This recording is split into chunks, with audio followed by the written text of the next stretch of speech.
একটি রাজকীয় বাড়ি ছিল। এক সাদা বিড়াল, এই বাড়ির মালকিন, তাকে বিদেশে যেতে হবে বলে এক কালো দাসী বিড়ালের হাতে কিছু টাকা দিল ও তার 2 সন্তানকে দেখাশোনা করতে বলল। কয়েকদিন পর সাদা বিড়াল মালকিন বড় সুটকেস নিয়ে বেরিয়ে গেল। 2 ছোট্ট বাচ্চা দরজার কাছে দাঁড়িয়ে হাত নেড়ে বিদায় জানাল। বিমানবন্দরের রানওয়ে থেকে এক বিশাল বিমান উড়াল দিল। সাদা বিড়ালের যাত্রা শুরু হল দূরদেশে। বাড়ির ভেতর আনন্দে খেলছে 2 সন্তান, কিন্তু রান্নাঘরে দাঁড়িয়ে কালো দাসী বিড়াল রান্না করছে। তার চোখে মুখে শয়তানি ছাপ, মনে মনে কি যেন ভাবছে। শীঘ্রই তার আসল রূপ প্রকাশ পেল। সে ছোট্ট 2 বিড়ালছানাকে দিয়ে জোর করে কাজ করাতে লাগল। একজন মেঝে মুছছে, আরেকজন আলমারি পরিষ্কার করছে। তাদের কষ্ট দেখে দাসী বিড়ালের মুখে ফুটে উঠল এক নিষ্ঠুর হাসি। দিন গড়াতে বাচ্চারা ক্লান্ত হয়ে পড়ল।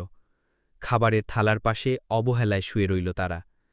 তাদের দুরবস্থা দেখে সাহায্য না করে কালো দাসী বিড়াল রাগে চিৎকার করে বকতে লাগল। অন্যায় সহ্য করতে না পেরে একদিন 2 সন্তান চুপি চুপি বাড়ি থেকে পালিয়ে গেল।